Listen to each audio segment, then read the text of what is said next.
Ahora sí, todos nuestros ojitos vendrían a percibir todo lo que nos rodea. Entonces, por ejemplo, tú ves a alguien de lejos y dices, oye, ese no está enamorado con otra chica. A ver, déjame ver y ven, déjame ver bien. Creo que se están besando. Y la otra chica dice, no, no, se están abrazando. Y la otra chica puede decir, no, no, creo que se están tocando. Y entonces, la percepción va a depender de cómo tú vas a observar las cosas e interpretarlas. Ahora, por ejemplo, ahora ha salido el boom ¿cómo se llama estos celulares? De revisar los celulares. Y en una de esas que siempre escucho de la mayoría de personas es, te voy a explicar lo que le trataba de decir a la persona tal, ¿no? Por ejemplo, le descubren una infidelidad y le dicen, no, no, no, no es cierto, no es como parece. ¿Han escuchado esa palabra? No es como Exponiendo parece. infieles. Ahí está eso. No es como parece, no es como se oye, no es como se observa, no es como crees. ¿Se dan cuenta? Entonces, ¿a qué quiere darte eso? De que te quiere dar una información adicional. Tú, por ejemplo, observas y dices, no, tú le has dicho tal cosa, quiere decir que la vas a ver en tal lugar. No, no, no, no es como parece, es que la voy a ver para entregarle un producto, un catálogo, qué sé yo. Entonces, la percepción va a depender de la información que tengas de acuerdo a los sentidos que tú y cómo lo percibes. Al oír también. Dijo, por ejemplo, el juego del teléfono malogrado también es un juego de percepción. Si ustedes se dan cuenta, cuando realizamos esos juegos, tú le dices a la persona de adelante le dice A más, la otra persona de atrás le dice A menos A, la otra persona de más atrás dice B menos A, entonces y así sucesivamente se va distorsionando la información. Eso también es percepción. Entonces, todo de acuerdo a cómo percibimos. La percepción es un proceso totalmente activo. Todo el tiempo vamos a percibir cosas durante el mundo que nos rodea. Asimismo, también vamos a cambiar, vamos a percibir el establecimiento de las leyes acerca de qué y cómo cambia nuestra experiencia. Ustedes se han dado cuenta que al pasar los años, si ustedes hacen un remember de su vida, al pasar los años, se van a dar cuenta de que ustedes han percibido unas cosas distintas. Por ejemplo, la persona que tal vez ha tenido rupturas amorosas un poco fuertes, dice, en este tiempo yo he aprendido a ser autosuficiente. U otras personas pueden decir, en este tiempo he podido aprender a amarme a mí misma, porque reconozco que antes yo era muy dependiente del varón o de la mujer.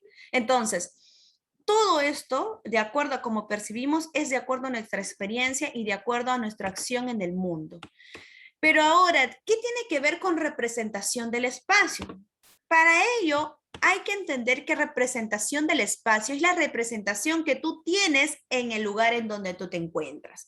Como por ejemplo, una de las representaciones más conocidas es un mapa. ¿Por qué? Porque mediante una hoja, mediante un papel, se puede hacer una representación gráfica de la escala de la Tierra por parte en una superficie plana.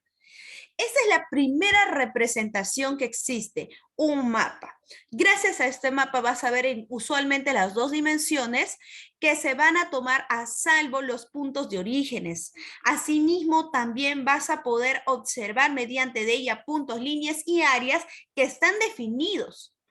Ahora, esas representaciones espaciales son aquellas representaciones que de lo que se ve en todo el mundo lo van a representar en algo pequeño.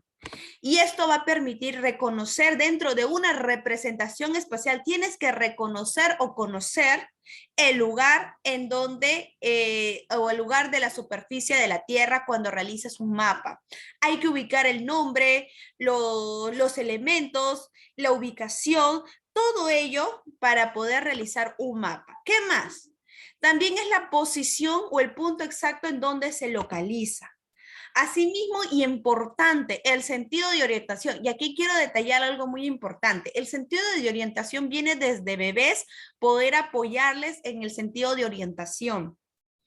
En inicial ustedes se dan cuenta de que muchos de los niños andan, algunos con cintillo azul y cintillo rojo, ya sea en la mano derecha o izquierda, para recordarse cuál es la mano derecha y cuál es la mano izquierda. Estos cintillos permiten a que el niño pueda tener un sentido de orientación, un punto cardinal en donde él pueda encontrarse y poder tener un sistema de referencia cartesiano. Entonces, si yo solamente ubico a mi niño o niña a entender, en primer lugar, derecha, izquierda, cuando esté en primaria, tengo que enseñarle a que mi niño entienda cuál es el este, oeste, norte y sur. Y sobre todo, tenerle una referencia dentro del plano cartesiano. Bien, esto permite, vuelvo a repetir, el sentido de orientación. Esto va a permitir generar dentro de los 4 ángulos, una vez se dividen las bisectrices y se repite la misma operación, obteniendo la rosa de los vientos, como lo menciona aquí, conforme a la orientación que se encuentre la persona. Pero ¿dónde más podemos observar este sentido de orientación o esta representación espacial? No solamente es en los mapas, sino también en los organizadores gráficos. Y la pregunta es, ¿qué vendrían a ser los organizadores gráficos? Son todo tipo de herramientas visuales que permiten presentar información y exhibir con regularidad las relaciones. Entonces, estos organizadores gráficos te pueden dar 4, 5, 6, 7, 10 hojas, pero la intención es que todas estas hojas tengan un análisis y un síntesis para que tú puedas acomodar esta síntesis en un organizador gráfico. ¿Es fácil? No, porque hay que reconocer que cada organizador gráfico tiene sus propiedades, tiene sus puntos de referencia y sobre todo tiene un inicio y tiene un fin y tiene una estructura. Cada estructura, de acuerdo a un organizador gráfico, tiene que respetarse. Entonces, el más común que siempre utilizamos como organizador gráfico es un calendario o almanaque. ¿Por qué? Porque ahí nos permite distribuir y compartir la información dentro del calendario según una relación de emergencia.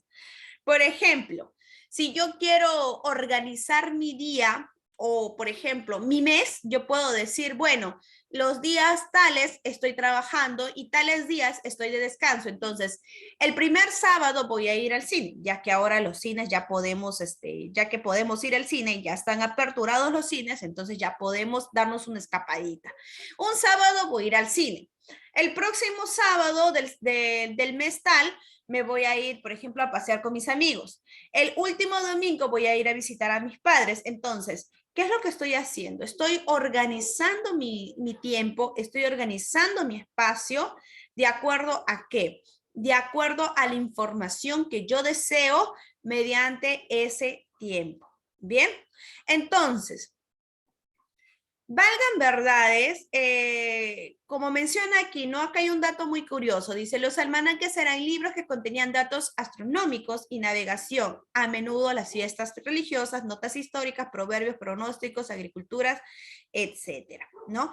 Aquí esta es una nota muy interesante porque te da a entender de cómo era antes un almanaque a la diferencia del día de hoy.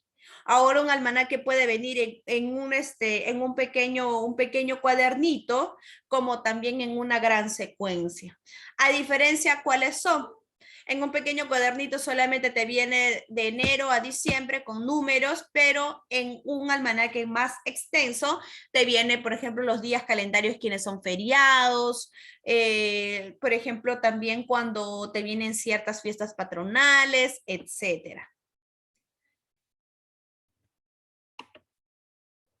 ¿Qué hace falta para diseñar un organizador gráfico? Tienes que tomar en cuenta que para diseñar un organizador gráfico tienes que determinar qué información se incluirá. No toda la información, y les dije una vez hace mucho tiempo, no toda la información se mete en un organizador gráfico. Por ejemplo, para disminuir tiempo. A ver, leo, ya, de todo lo que he leído, estos 2 primeros párrafos van a ir en la columna A y estos 2 segundos párrafos van a ir en la columna B. No es así. sino tenemos que determinar qué información quiero incluir. Puede ser tipos, puede ser conceptos, puede ser clasificación, etcétera. ¿Qué información quieres ingresar a tu organizador? Determinar qué información se omitirá, qué información es irrelevante, qué información no hay necesidad de ponerla, ya que se sobreentiende con las análisis o síntesis que has realizado. Elegir un formato de diseño armónico con el contenido. Esto es importante. ¿Qué es armónico? Quiere decir que encaje, que de una otra manera tenga una, que de una manera se entienda. Por ejemplo, hace mucho tiempo había yo leído un organizador gráfico y no tenía ninguna coherencia porque la primera rama de un organizador conceptual tenía sobre tipos y la segunda que le seguía de ese organizador conceptual, la segunda rama o el segundo peldaño del organizador, hablaba de clasificación. Entonces, no había entendimiento de qué trataba o cuál era la intención del autor, en este caso del estudiante, al realizar este esquema. Representar las interrelaciones entre la idea. Importante, entrelazar, que tenga coherencia, que se entienda, que la persona al leerlo no hay necesidad que vea algo concreto como lecturas amplias, sino simplemente que pueda representarlo la idea específica y que sea una idea en conjunto, que todo sea en margen al título. Poder expresar en su título el contenido esencial. Es importante que la persona pueda dar a entender de qué trata el título, perdón, de qué trata tu tema mediante el título. Y para esto, no solamente nosotros conocemos un esquema mental, sino también conocemos una serie de esquemas que nos permiten comprender el mundo que nos rodea. Como por ejemplo, dentro del mapa que ustedes están observando ahorita, este mapa es un mapa de, disculpen, este es un mapa integral.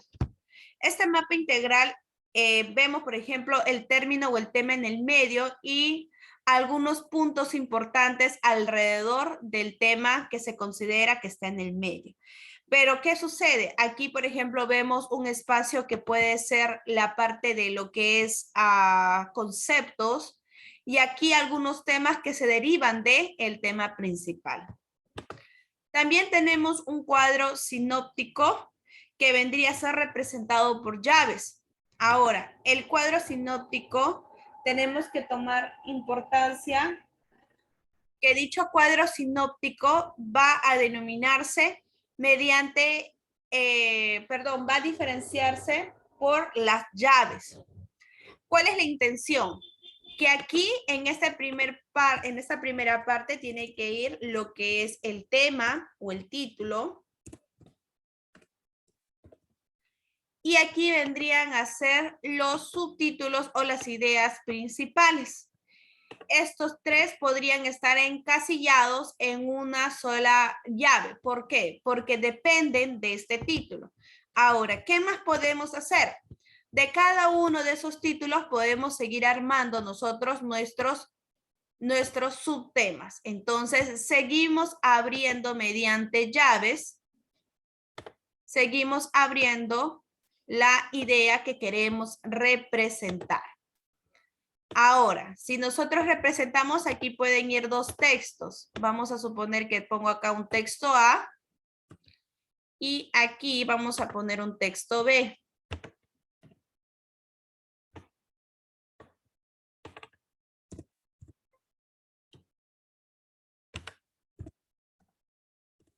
Listo, acá tengo un texto A y un texto B y aún así puedo seguir ramificando. Puedo seguir extendiendo mi información o la información que quiero dar a conocer. Entonces, este cuadro sinóptico podrías utilizarlo cuando se trata de temas que se clasifican, temas que tienen tipos, temas que de una otra manera tienen palabras bastante sencillas de poder acomodar. Ahora tenemos la matriz descriptiva. Esta matriz descriptiva simplemente mayormente lo encontramos en los mapas en la parte inferior denominado como leyenda. Y también lo encontramos cuando, por ejemplo, en este caso, como ustedes observan, vemos a un país y queremos determinar su extensión, población, idioma, moneda y símbolos. Entonces, de manera directa y específica podemos determinarlo y de una u otra manera podemos hacer una matriz bastante sencilla para determinar algunos puntos importantes del tema. La matriz distribuida es como lo observamos en un calendario. Entonces, aquí en las partes del calendario, ustedes pueden poner los puntos importantes referentes a lo que ustedes van a realizar. Mayormente esta matriz distributiva son para aquellas personas que manejan agenda. Ojo, no todas personas manejan agenda, o sea, no todas personas se familiarizan con ello, porque eso mayormente son para personas que de una otra manera tienen una vida bastante ordenada y distributiva de cómo van a hacer cada cosa en cada tiempo y en cada espacio. También son para aquellas personas que se encuentran con bastantes cosas o bastantes trabajos y entonces quieren distribuirse. Otras personas también son para que se puedan organizar. De una otra manera son para todos aquellos que de una otra manera entienden qué significa y cómo se trabaja una agenda. La matriz comparativa, ¿no? Entonces aquí la matriz comparativa nosotros sí lo hemos realizado cuando, por ejemplo, queremos comparar una cosa con otra. Por ejemplo, quiero comparar lo que son los siguientes países en sus escuelas, en docentes, en estudiantes y presupuesto de la educación. Entonces aquí estoy comparando 3 países latinos al observar cómo son sus escuelas en Argentina. Por ejemplo, yo puedo poner aquí la escuela en Argentina son hasta secundaria, ¿no? Inicial, primaria y secundaria. En Chile también, en Uruguay de igual manera. Entonces quiere decir que estoy comparando las escuelas que todas tienen el mismo nivel. Los docentes, vamos a suponer que en Argentina poca calidad de docentes, en Chile hay una alta calidad de docentes y en Uruguay la calidad de docente media. Y así sucesivamente, ¿no? Matriz para tomar decisiones. Entonces, la matriz para tomar decisiones es importante tener definido el problema. Por ejemplo, el problema puede ser quiero volver con mi ex y puedo tomar mis alternativas de solución, mi pros y mi contra. ¿No? Entonces, ¿qué alternativa de solución si quiero volver con mi ex y yo le he hecho mucho daño? Entonces, puede ser 1, pedir perdón, 2, tratar de, no sé, tratar de hablar con él, etcétera, ¿no? O ella. Los pros, que puede ser que me acepte dicha alternativa. Cuando le pida perdón me va a decir que me acepte, etcétera. El contra, que me va a dar vergüenza. La 2, quiero hablar con él o con ella. El pro, ¿cuál será? Que tal vez no me quiere escuchar. El pro, que tal vez me escuche y me comprenda. El contra, que tal vez no me quiere escuchar. Entonces, tengo que aprender a poner mi problema específico, mis alternativas de solución y cada alternativa de solución tiene que tener su pro y su contra. Esto mayormente son para soluciones cotidianas y relacionadas con situaciones de la vida, ¿no? Y después de poner mi pro y mi contra y analizar cada una de ellas, tengo que poner aquí la decisión tomada y por qué lo estoy tomando. Muchas veces, y es importante y me gusta esta matriz de tomar decisiones que lo trabajé yo con 5º año de secundaria y también lo trabajé con 6º grado, porque me permite poder entender la decisión que tomo. No es una decisión por tomar, no es una decisión de a lo loco, decir, ya, verde, listo. No, sino simplemente tienes que tener una razón, un porqué, para que luego posteriormente no te lamentes y digas, sí, he tomado la buena decisión porque estas son mis razones. Y aprender a fundamentar las razones. Esto también permite en los niños de primaria poder comprender cuáles son las alternativas correctas y de qué manera pueden ayudarse a solucionar problemas aquí y en adelante. ¿Bien? Bien, vamos a ingresar nuevamente al Zoom correspondiente, por favor, para finalizar nuestro tema, porque ya estamos a menos de 1 minuto. ¿Bien? Ingresamos nuevamente al Zoom.